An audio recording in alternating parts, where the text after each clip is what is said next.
সবাইকে আমার নমস্কার ও ভালোবাসা জানাচ্ছি। আজ শুভ অক্ষয় তৃতীয়া। চলুন আজকে অক্ষয় তৃতীয়ার কিছু মাহাত্ম্য শোনা যাক। অক্ষয় শব্দটির আক্ষরিক অর্থ হচ্ছে যার ক্ষয় বা বিকার নেই। প্রতি বছরের বৈশাখ মাসের শুক্লপক্ষের তৃতীয়া তিথিটিকে বলা হয় অক্ষয় তৃতীয়া। এই তিথিকে আবার পরশুরাম জয়ন্তীও বলা হয়। এটি একটি বছরের মাহাত্ম্যপূর্ণ দিন। বৈশাখ মাসের এই বিশেষ দিনে দেখা গেছে নানাবিধ মহতী কর্মের সূচনার পরম্পরা। আমাদের অতীত ইতিহাস অবলোকন করলে এমন সব গুরুত্বপূর্ণ এই দিনে ঘটতে দেখা যায় যার পরিণাম স্বরূপ আজও ক্ষয়হীন হয়ে সময়ের স্রোতের সঙ্গে নিরবধি হয়ে চলেছে। তাই আবহমান কাল থেকে এই দিনে অনুষ্ঠিত যে কোনো শুভ কার্য অনুষ্ঠানের পুণ্যফল অক্ষয় বলে ধার্য হয়। এই তিথিতে সত্যযুগের সূচনা হয়েছিল। এই শুভ পুণ্যতিথিতে আমাদের ভগবতী দেবী গঙ্গা মধ্যে অবতরণ করেন।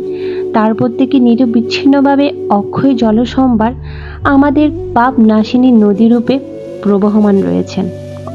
এই পুণ্যতিথিতে ভগবানের 10 অবতারের অন্যতম ষষ্ঠ অবতার পরশুরামদেব এই তিথিতে আবির্ভূত হন অবনী মাঝে। তিনি তো চিরঞ্জীবী, অমর, অক্ষয়, আয়ু নিয়ে আজও মত্তচারী।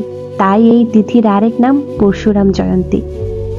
এই তিথিতে ব্যাসদেব মহাভারত রচনা শুরু করেন। মহাভারতের মধ্যে 25 থেকে 42 পর্যন্ত 18 অধ্যায় গীতায় ভগবান শ্রীকৃষ্ণের বাণী রয়েছে, যা অনন্তকাল হতে আমাদের ভবসাগর উত্তোলনের অক্ষয় পথপ্রদর্শক।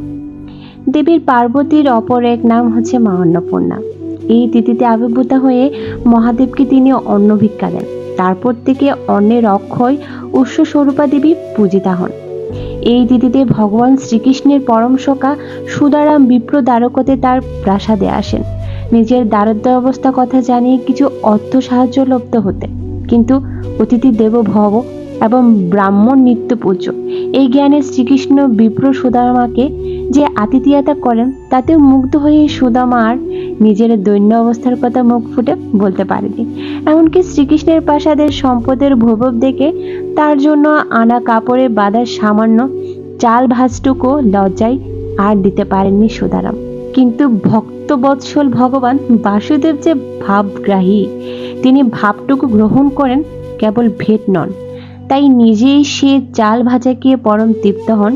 আর সুদামা বিপ্র নিজ মুখে কিছু না চাইলেও বাড়িতে ফিরে দেখেন যে তার ক্ষুদ্র কুটিরের পরিবর্তে বৃহৎ অট্টালিকা অবস্থান করছে সেখানে। শ্রী ভগবান অজাতিক করুণা ভরে সবকিছু সাজিয়ে ভরিয়ে দিয়েছেন তার একান্ত প্রিয় সখা তথা ভক্তপ্রবর সুদামাকে। এই লীলার ধারা এটাই প্রমাণ হয়েছে ভক্তের চাওয়ায় অপেক্ষা করেন না ভগবান। অহেতুক অজাতিক কৃপা অক্ষয়রূপে তিনি নিজেই থেকে করেন তার নিষ্পাপ ভক্তের প্রতি। সত্যি তার মতো সুহৃদয়, তার মতো পরম বান্ধব আর কি আছে বলুন তো? কথিত আছে যে অক্ষয় তৃতীয়ার দিনে সূর্যদেব পাণ্ডবদের বনবাসের সময় অক্ষয় পাত্র দান করেন। এক থালা অন্ন দ্রৌপদীর আহার গ্রহণের আগে পর্যন্ত যতজন উপস্থিত থাকতো তাদেরকে নাকি খাওয়ানো যেত। দীর্ঘকাল তপস্যার পর মহাদেবকে প্রসন্ন করে যক্ষরাজ কুবের স্বর্গের সমস্ত ধনসম্পত্তির অধিকারী দেবতা হন এই তিথিতে। এই তিথিতে প্রতি বছর পুরীতে শ্রী জগন্নাথ দেবের রথের নির্মাণ কার্যের শুভ সূচনা হয়। এই তিথির মাহাত্ম্য বলে শেষ করা যাবে না। অতএব আমরা উপলব্ধি করতে পারছি যে অক্ষয় তৃতীয়া তিথি পরম মহিমাময়। এই তিথিতে যা শুভকর্ম করা হয় তার ফল অক্ষয় পুণ্যদায়িনী। যা জ্ঞান আহরণ করা হয় এই তিথিতে তাও অক্ষয় প্রভাব ফেলে বুদ্ধিতে ও চিত্তে। দানের ফলও অক্ষয় হয়।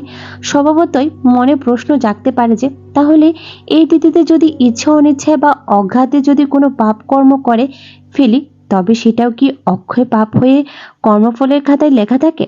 তাই সতর্ক থাকাটা শ্রেয়।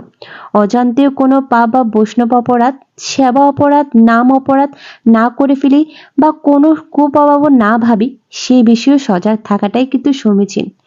তাই এই মাহাত্ম্যপূর্ণ তিথিতে ভাগবত শ্রবণ করুন, শ্রী গুরু সেবা করুন, সাধু সঙ্গ গ্রহণ করুন, মালা জপ বেশি বেশি করে মনকে শ্রী গৌরাঙ্গের শ্রী চরণ সেবায় ব্যস্ত রাখুন।